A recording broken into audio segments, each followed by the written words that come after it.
आप सबको प्रणाम और स्वागत है विश्व शांति दर्शन के मंच पर। चैनल के जनक हैं विश्वधर्मी प्रोफेसर डॉक्टर विश्वनाथ कराड़, जिन्होंने पुणे में विश्व का, संसार का सबसे बड़ा विश्व शांति गुंबद बना करके इतिहास रच दिया है। ऐसे दौर में जब देशभक्ति सिर्फ सिनेमाई तौर तरीकों से कहीं बढ़कर थी, एक शख्स इसकी धड़कन बन गया। अभिनेता, निर्देशक और देश की सिनेमाई अंतरात्मा की आत्मा मनोज कुमार ने 87 साल की उम्र में अंतिम सांस ली, लेकिन भारत कुमार के रूप में उनकी विरासत भारत की सांस्कृतिक स्मृति में अंकित है और अंकित रहेगी। 1965 की फिल्म शहीद में मनोज कुमार ने भगत सिंह की भूमिका निभाई और लोगों में जोश भर दिया, और यहीं से एक अभिनेता के रूप में उनकी पहचान होने लगी। लेकिन इस पहचान को सही माने में मजबूत किया फिल्म 1967 की फिल्म थी उपकार, जिसने उन्होंने प्रधानमंत्री लाल बहादुर शास्त्री जी की जय जवान और जय किसान नारे से प्रेरित होकर जो भारतीय देशभक्ति के लिए एक मील का पत्थर बन गई, ऐसी फिल्म बनाई। मनोज कुमार जी की मुलाकात कैसे हुई शास्त्री जी से, कैसे एक नारे ने उपकार फिल्म को जन्म दिया, इस कहानी को खास तौर पर विश्व शांति दर्शन चैनल आप सबको सुनील शास्त्री जी की जुबानी सुनाना चाहता है। तो जब मैंने इस बारे में सुनील जी से बातचीत की, जो मुझे अपने छोटे भाई की तरह मानते हैं और जिनसे मैं 4 दशकों से परिचित हूं, 40 साल से ज्यादा हो गए जी, तो उन्होंने कुछ इस तरह बताया।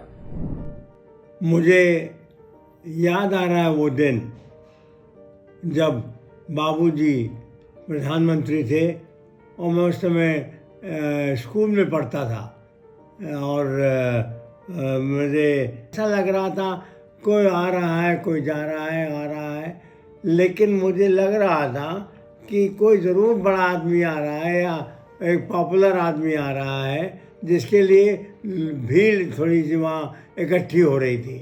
तो मैंने पूछा शास्त्री जी, मेरे फादर के सेक्रेटरी से, कि क्या है। तो उन्होंने कहा कि बाबूजी ने मनोज कुमार को, फिल्म एक्टर को बुलाया है। तो मैं भी थोड़ा एक्साइटेड हो गया, and in the excitement I also broke all the other restrictions और मैं चला गया सीधे बाबूजी के पास। तो बाबूजी से मैंने पूछा कि आपने किसको बुलाया है। तो बाबूजी ने कहा मुझसे कि मनोज को बुलाया मैंने। शहीद पिक्चर में देखी थी जो उन्होंने बनाई थी, और शहीद भगत सिंह पर, और क्लासिक पिक्चर थी वो। बाबूजी ने देखा था, हम लोगों को भी ले गए थे और दिखाया था। It was an excellent movie और इतना इमोशनल थी कि हम सब लोग मूव्ड हो गए थे। माँ, अगर तू ऐसा सोचेगी तो दुनिया में कोई माँ अपने बेटे को देश के लिए हंसते हुए रुखसत नहीं करेगी। ऐसा मत सोच माँ, ऐसा कभी मत सोचना।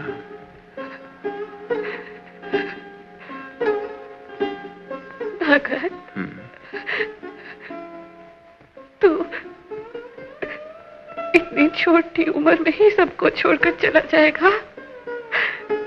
तूने जिंदगी का देखा ही क्या है? मैंने वो माँ देखी है जिसने मुझे एक ही बात बताई है कि बेटे, अपने देश के लिए एक बार मरना 100 जन्म के बराबर होता है। मुलाकात का वक्त पूरा हो गया। हाँ, मेरी बात याद रखना माँ। रोना नहीं, रोना नहीं माँ, रोना नहीं। हाँ। अच्छा माँ।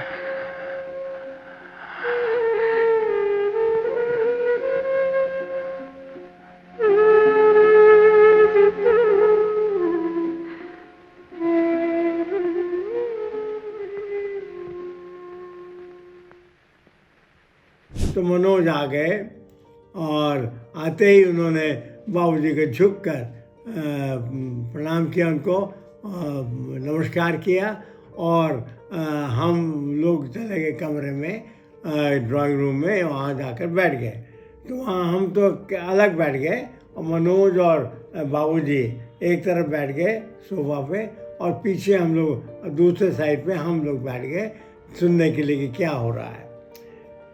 तो बाबूजी ने उस समय कहा मनोज से कि पाकिस्तान के साथ लड़ाई में हमारे मन से एक आवाज़ उठी, मेरे मन से एक नारा निकला, जय जवान जय किसान। और जय जवान जय किसान का नारा उन्होंने कहा कि जवानों की जहाँ जय जय हो वहाँ किसानों की भी जय जय होनी चाहिए। और उनका ये मानना था बाबूजी का कि जय जवान जय किसान रीढ़ की हड्डी अपने देश की थी। और बहुत दूर की सोच अगर सोचे, बहुत दूर की बात है, बहुत गहराई से बाबूजी ने इस बात को समझा और एज अ लीडर उन्होंने इस स्लोगन को निकाला, जय जवान जय किसान। ये जो स्वराज आया है उसे हम मजबूती से अपने पास रखेंगे ताकि कोई दूसरा हमारी तरफ टेढ़ी नज़र भी उठाकर देखे तो हम उसका पूरी तरह से मुकाबला कर सकें। मैं आपसे कहूँगा कि 2 नारे आज लगें। 2 नारा अगर आप लगाएं तो वही असली नारा है आज देश की ज़रूरत के मुताबिक। एक तो जय जवान का और दूसरा जय किसान का।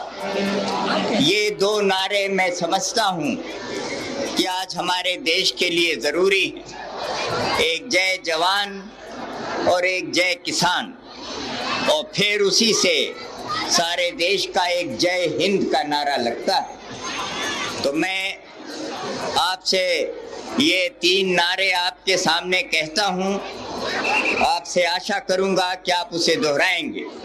एक तो जय जवान जय जवान जय जवान जय किसान जय किसान जय किसान जय हिंद जय हिंद जय हिंद।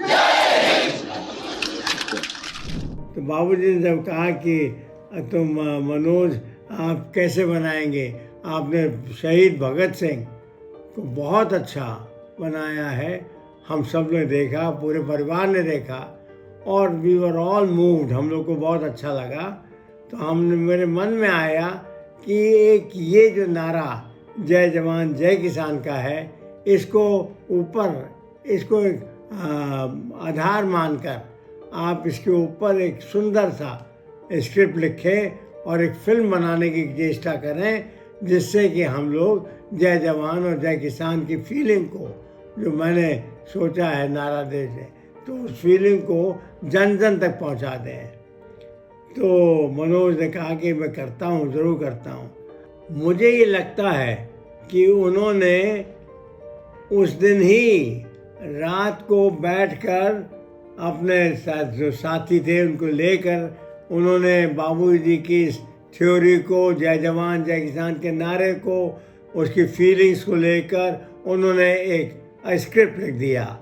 और स्क्रिप्ट उन्होंने उसका नाम रखा, उन्होंने तो जय जवान जय किसान ही रखा था, लेकिन सेंसर बोर्ड ने उस पर सोचा और उस समय क्या सोचा गया मुझे नहीं मालूम, उन्होंने उसको दूसरा नाम दिया और दूसरा नाम देकर उपकार करके उनका स्क्रिप्ट हो गया और उपकार एक फिल्म बनी।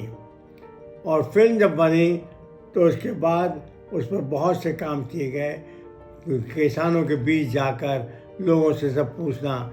और मुझे याद है कि उस समय कल्याण जी आनंद जी का संगीत उनके फिल्म में था गीत पर, और लेखक उसके गीतों के थे गुलशन बावरा जी। तो बहुत लोगों का सब टीम की तरह एक दिन रात जुड़ गए, मिल गए, फिर कोई न कहाँ खाना कहाँ बैठना ये सब भूल गए, गांव में जाना तो गांव में गए, जहाँ गए और एक अपना बहुत बड़ी टीम बना दी उन्होंने। तो उस टीम ने इस फिल्म को तैयार किया और तैयार करने के बाद बाबूजी का निधन हो गया और फिल्म जो है ये बाद में बाबूजी की डेथ के बाद ही रिलीज कर पाए। वो सपना जो बाबूजी ने देखा था वो देख नहीं सके पूरा, क्योंकि उनकी मृत्यु हो गई ताशकंद में। वहाँ गए थे समझौता के लिए संग पाकिस्तान के साथ, और वहाँ पे उनका मृत्यु हो गई आकस्मिक।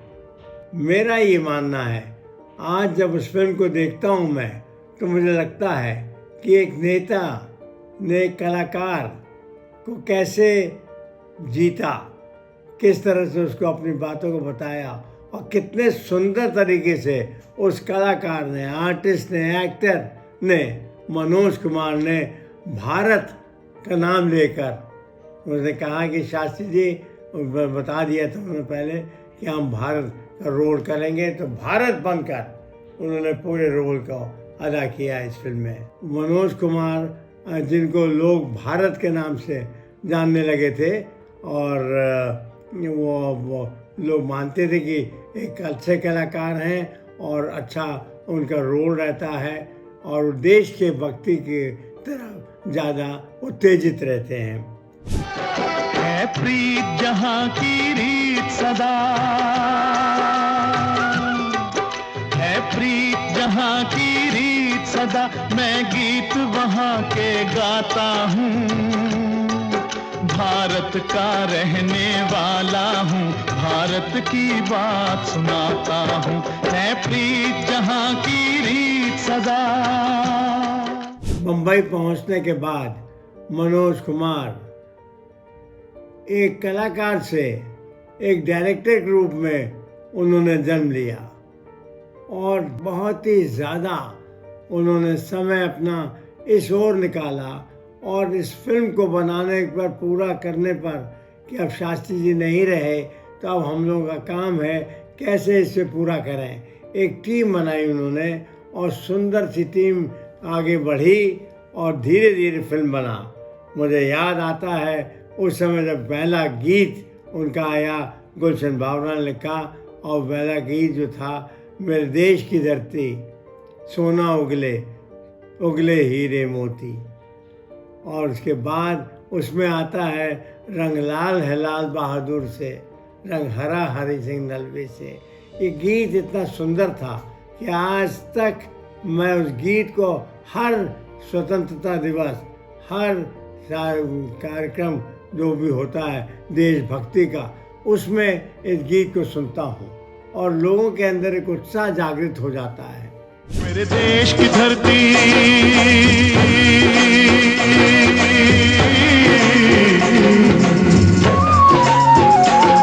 मेरे देश की धरती सोना उगले उगले हीरे मोती, मेरे देश की धरती, मेरे देश की धरती।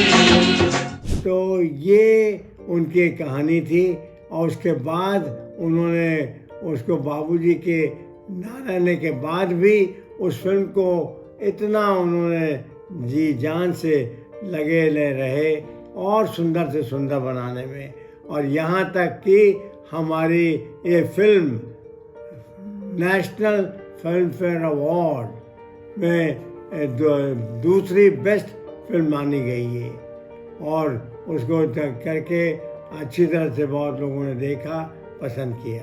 बाबूजी की मृत्यु 1966 में हो गई, और मैं इस बात को गर्व के साथ कहना चाहता हूँ कि जहाँ एक तरफ देश का नेता लाल बहादुर शास्त्री का विजन की सोच ने एक स्क्रिप्ट को कितने सुंदर तरीके से लिखा, और उसे मनोज ने कलाकार के रूप में बखूबी कितने सुंदर तरीके से निभाया, और इन दोनों का संगम था, तभी जय जवान जय किसान के नारे पर आधारित किसानों के दिल में, जवानों के दिल में एक जागृति पैदा हुई, और उन सब ने मिलकर इस सुंदर पिक्चर को रिलीज़ किया, और इसने देश के प्रति आज तक उस भावना को, आप सोचें तो कहीं पर भी उस भावना को कोई कम नहीं कर सकता। जितना ज़्यादा बाबूजी और कलाकार से प्रेम करते थे, उतना ही कलाकार भी शास्त्री जी से प्रेम करते थे। तो मेरा मानना है कि जय जवान जय किसान फिल्म के लिए आज सच्ची श्रद्धांजलि, आज मनोज जी के जब निधन हो गया, 87 ईयर्स के होकर उनकी डेथ हुआ, तो आज के इस समय पर मैं समझता हूँ सबसे बड़ी श्रद्धांजलि मनोज के प्रति शास्त्री जी की ये बाहर बताई हुई है सारी जो आपने सुना, ये बहुत बड़ा उपकार है। तो ये थी जय जवान जय किसान स्लोगन से उपकार फिल्म बनने की कहानी, जो आपने सुनील शास्त्री जी की जुबानी सुनी। यह फिल्म मनोज कुमार जी की ओर से बाबूजी को, यानी शास्त्री जी को, लाल बहादुर शास्त्री जी को, उनके दृष्टिकोण के लिए एक सिनेमाई श्रद्धांजलि थी। मनोज कुमार ने बाद में कहा कि उपकार शास्त्री जी के संदेश को अमर बनाने का उनका एक तरीका था, जिससे ये सुनिश्चित हो सके कि ये हर भारतीय के घर में पहुंच रही है ये फिल्म। संक्षेप में, उपकार का जन्म एक नेता के दृष्टिकोण और कलाकार के जुनून से हुआ, जिसने एक कालातीत कथा का निर्माण किया जो भारत के त्याग और एकता के चरित्र के साथ प्रतिध्वनित होती रहती है। तो इसी के साथ आपसे रिक्वेस्ट करूंगा कि सब्सक्राइब कीजिए, साझा कीजिए और जुड़े रहिए विश्व शांति दर्शन के साथ। उम्मीद है आपको आज का ये स्पेशल वीडियो पसंद आया होगा।